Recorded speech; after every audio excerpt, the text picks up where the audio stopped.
Good morning. Indo-Pacific Command is both the oldest and the largest military combatant command of the United States. As commander of all U.S. military activities in a vast area covering 36 nations, 14 time zones, and more than 50% of the world's population, Admiral Davidson's responsibilities are significant. Admiral Davidson assumed command of Indo-Pacific Command in May 2018. Prior to that, he was commander of Fleet Forces Command of the Atlantic. So this is not Admiral Davidson's first time in the North Atlantic. And today, I am very proud to introduce Admiral Davidson, who will be introducing security issues related to the Indo-Pacific. Admiral Davidson, welcome to Halifax. Appreciate it. Thank you. Nice. Thank you, Peter, for the introduction. I appreciate that, and thank you for the invite to speak here at the forum. And really, on behalf of everyone here, Peter, thank you for the addition of the McCain Award to the forum's program. It is a wonderful way to remember the senator and his contribution here in Halifax specifically. So, very nice touch. Thank you. Grateful for the opportunity to talk to all of you this morning about the Indo-Pacific. While that might seem half a world away, and it quite literally is here from Halifax, half a world away, I think the security and prosperity of all of our countries around the globe depend on the stability of the Indo-Pacific and its future. Of course, there is plenty of activity ongoing in the Indo-Pacific just this week. Asean has just completed, and APEC will shortly. These are indicative of both the pace and the power of the region. Moreover, it makes clear through the remainder of the 21st century, the Indo-Pacific will be the engine that drives global economic development. And it is in all of our interest and the international community to play an active role in preserving the rules-based international order. If you're not already sold on the economic potential of the Indo-Pacific, please consider the following. The Indo-Pacific is home to 10 of the 20 fastest growing economies. The Indo-Pacific currently contains over 1/3 of global GDP and 60% of the global GDP growth. By 2050, the Indo-Pacific is projected to account for over 55% of global GDP, largely due to a growing middle class. In fact, 87% of the next 1 billion middle-class entrants will come from the Indo-Pacific. And by 2030, 65% of the world's middle class will reside in the Indo-Pacific as well. That all represents an unrivaled amount of purchasing power. In short, the potential markets and the economic prospects present opportunities that all can benefit from, as long as all nations, large and small, work together. This is where the United States' free and open Indo-Pacific strategy comes into play. You may recall that President Trump announced a vision or end state for a free and open Indo-Pacific last year when he traveled to the region for APEC, the East Asia Summit, and a number of bilateral discussions. Vice President Pence enumerated much more detail yesterday at APEC. But what does a free and open Indo-Pacific mean? It may seem self-evident, but let me offer a few thoughts on what we at Indo-PACOM believe when we say free and open Indo-Pacific. We mean free, both in terms of security, being free from coercion by other nations, and in terms of values and political systems. There is agreement that free societies respect individual rights and liberties to include the freedom to openly practice religion. Free societies promote good governance, and free societies adhere to the shared values of the United Nations Charter and the Universal Declaration of Human Rights. I also think free means nations do not have to choose who they trade with and who they partner with because of fear or coercion. An open Indo-Pacific means we believe all nations should enjoy unfettered access to the seas and airways upon which our nations and our economies depend. An open Indo-Pacific includes open investment environments, transparent agreements between nations, protection of intellectual property rights, fair and reciprocal trade, all of which are essential for people, goods, and capital to move across borders and through international seas, cyberspace, for the shared benefit of all. Now, while the clarity of this vision is new, the core elements of a free and open Indo-Pacific are not. In fact, this is how the US has approached this region throughout our over 240-year history. We have advanced this vision because we, like nearly all of you here, are a Pacific nation. American businesses have traded in Asia since the 18th century. We have 5 Pacific states, Hawaii, of course, California, Washington, Oregon, and Alaska. We also have Pacific territories on both sides of the international date line, like Guam, Wake, and the Northern Marianas. And we have compacts of free association with Micronesia, the Marshall Islands, and Palau. Americans fought and bled on these lands, not to conquer them, but to liberate them. Then, together with partners and allies, we helped rebuild Japan, pushed back aggression in South Korea, and helped create the security architecture of the post-war era. 5 of the United States' 7 major security alliances are in the Indo-Pacific, including our oldest treaty ally, Thailand. Indeed, our oldest treaty in the region is a treaty of amity and commerce the US signed with Thailand in 1833. And today we are observers in Asean, and as the Vice President affirmed this week, we are one of its most vocal supporters. And of course, as Peter mentioned, Indo-PACOM is our military's largest and oldest combatant command. The United States is an enduring Pacific power. That will not change, and we could not leave the region even if we wanted to. Our historical, structural, economic, and institutional ties to the Indo-Pacific are indelible. But even though America's vision for the region has not changed, some other things have. And most notably, there are a number of challenges that threaten the long-term viability of a free and open Indo-Pacific. Those challenges. First, North Korea remains an immediate challenge. And it is important that we remain united in our pursuit of the final, fully verified denuclearization of North Korea, as agreed to by Chairman Kim in Singapore. At PACOM, we continue the enforcement of UN Security Council resolutions with the support of many countries in here, Japan, the UK, Canada, Australia, New Zealand, the Republic of Korea as well. We continue the enforcement of these UN Security Council resolutions in order to help achieve meaningful breakthroughs on denuclearization. In my role as the commander of Indo-PACOM as well, I continue to emphasize the military readiness of our forces both on the peninsula and off the peninsula while supporting the US Department of State-led pressure campaign. It is also evident in the region that terrorism and other transnational threats continue to challenge the shared vision of a free and open Indo-Pacific. We saw this just last year in the Philippines. Following 6 months of heavy fighting, the armed forces of the Philippines and the Philippine National Police defeated ISIS and liberated the city of Marawi. This is no village. This is a city of 200,000 people. And they did this by reaching out to partners. The United States, Australia, and other countries provided intelligence and support that was essential to the outcome.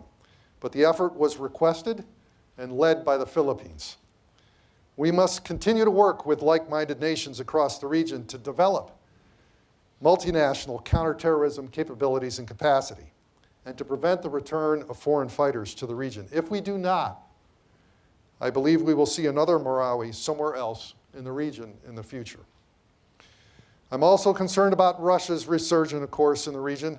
While most of Russia's malign activity occurs in other areas of the world, and I know a lot of the forum discussion will be about it, Russia is indeed increasingly active in the Pacific, and it often seeks to block or disrupt the diplomatic efforts of others as they work to sustain the rules-based international order. There is, of course, an even greater challenge to the long-term stability of the region. Often, when we think of coercion, we think of military terms and violent outcomes. But with the Chinese Communist Party's desire to keep disagreements just below the threshold of armed conflict, coercion is particularly evident in the sphere of economics in the region. It is quite problematic when countries promise loans, improved infrastructure and economic development, but have a much more opaque intention underneath. Then when other nations accept these loans for more than they can possibly afford, often secured through corruption, borrowers quickly find themselves deep in debt and on the path to default. And the result is the lender is gaining leverage against the borrower's sovereignty. This is not right, and it may not be new. It is debt trap diplomacy, or as some say, predatory economics. It is a pernicious and insidious challenge to many in the region today. The U.S. opposed such practices in the 19th and early 20th century, and we continue to do so today. We see similar coercion with the PRC's militarization of features and a sustained campaign to intimidate other nations in the East and South China Seas, while also making excessive territorial claims that the Permanent Court of Arbitration in The Hague does not accept. As distasteful as these tactics are, we recognize the need to continue to find ways to address many of the problems that I just discussed. Engagement is critical. Dialogue is critical to designing the solutions that will help promote and advance a free and open Indo-Pacific. So the United States will continue to cooperate where we can, but as our national defense strategy makes clear, we will compete where we must. The stakes in the region are just too high. So what do we do going forward? How do we respond to those who reject our vision of a free and open Indo-Pacific? Well, the most obvious point, and one made abundantly clear in the U.S. national security strategy, is that whatever we do, we must do it together, which means we need to start by identifying areas of agreement. From my travels around the region, I found 3 specific areas where I believe we can ground our efforts to advance a free and open Indo-Pacific: our values, our interests, and our commitment to our mutual security, so that all may prosper. I was pleased to see during the polling on day 1 of a recent Asia-Pacific Center for Security Studies course that when asked, what is the best way to improve Asia-Pacific security, the #1 response a group of international students from across the region gave was through shared identity and values. First, the vast majority of nations across the region do share similar values, including the core belief that governments should be chosen freely by their citizens and are therefore accountable to their people. Foreign interference in our governments, intellectual property theft, suppression of religious beliefs, malign cyber activities, and attempts to override state sovereignty using fear and coercion all run counter to the idea of a free and open Indo-Pacific. We must stand together in support of our shared values and be unambiguous in condemning those who attempt to undermine them. I know it's easy to become distracted by the differences between our nations and to think of them as larger fissures, but that's just not the case. While the Indo-Pacific is one of the largest and most diverse regions on Earth, these differences are actually strengths. And the thousands of miles of ocean and sky between us do not divide us. They're not there to serve as barriers. But in actuality, they are the connective elements that will bind us together. It is our collective responsibility, all of us, to ensure the continued freedom of the seas and skies. And I'll talk more on this in just a moment. Second, the vast majority of nations in the region share a common vision of the economic strength. As I said at the beginning, economists know the future of global economic growth is in the Indo-Pacific, and that free and open trade are the keys to a prosperous future. This is why the United States is the single largest source of cumulative foreign investment in Southeast Asia, larger than China or the European Union, and why the United States does more two-way trade with the region than anyone else. 60% of the same Asia-Pacific Center for Security Studies students I mentioned polling just a few moments ago, 60% also said the most powerful country is the one that has the largest economy. But we know all nations can advance together in ways that benefit everyone involved, and we want to do it fairly. Where America goes, we seek partnership and collaboration, not domination. We do not believe in using loans as coercion or development as a weapon. We seek to work with anyone to promote a free and open Indo-Pacific so long as that cooperation adheres to the highest standards that our citizens demand. For example, the United States Overseas Private Investment Corporation has a portfolio of nearly $4 billion invested in the Indo-Pacific alone, and has done so alongside American firms in energy and healthcare and banking. For every dollar that OPIC has invested, the private sector has more than doubled it. And just this past September, the United States passed and placed into law the Better Utilization of Investments Leading to Development Act, or BUILD Act, that will make it even easier for America's private sector to invest in developing countries, to create economic partnerships, and stimulate economic growth. We know nations can advance together without sacrificing their sovereignty for a backroom deal, because the power of private investment has lifted billions out of poverty since the end of World War II, and we are confident that it will continue to do so. Third, the vast majority of nations in the Indo-Pacific also share similar security concerns and challenges. And in fact, cooperating on security is at the heart of a free and open Indo-Pacific. Of course, security cooperation is more than fighting together in wars. It also means preventing war by presenting a credible deterrent to would-be adversaries.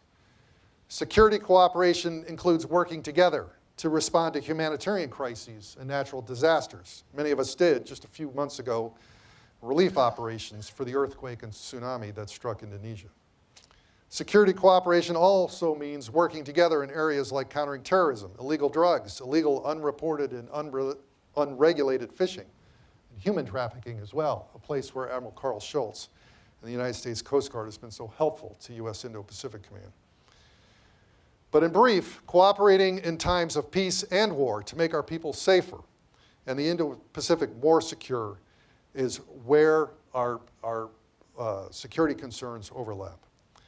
Thinking about values, interests, and security independently helps us identify common ground, but it's important to remember that these concepts actually intersect, and that challenges to one area have ramifications across all three. And perhaps the best example of this is in the South China Sea.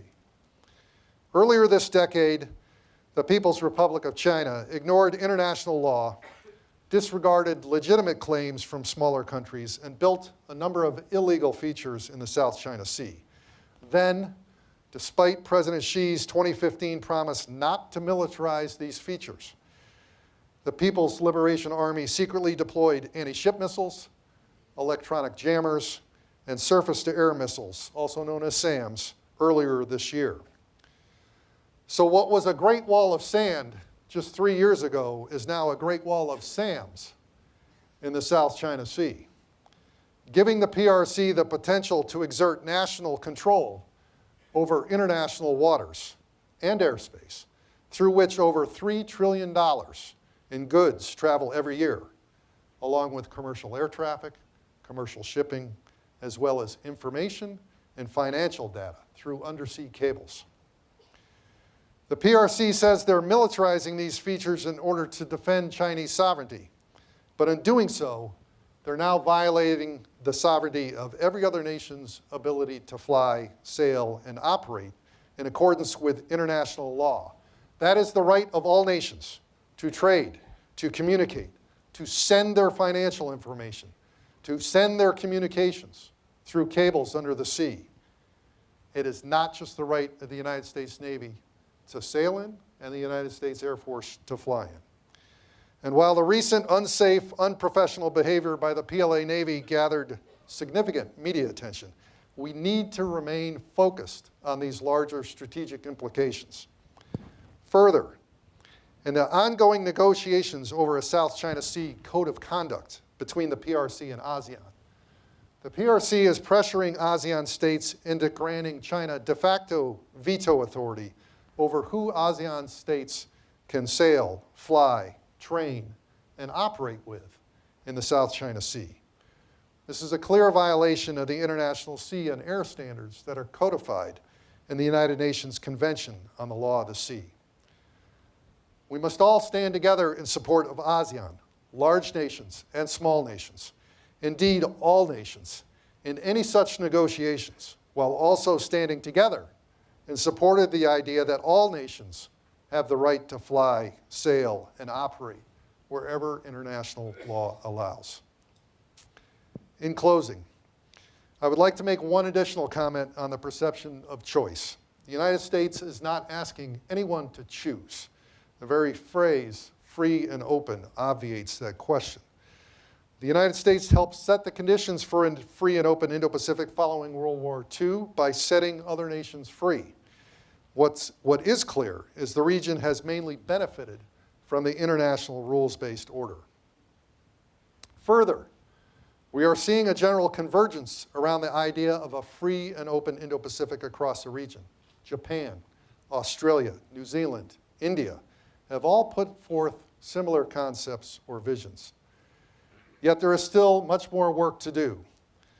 But the invitation remains an invitation to all, including China. And as Vice President Pence commented at APEC, Beijing has an honored place in this vision of a free and open Indo-Pacific, if it chooses to respect its neighbors' sovereignty, embrace free, fair, and reciprocal trade, and uphold human rights and freedom. Thank you all this morning for the opportunity to speak to you about the Indo-Pacific. Thank you.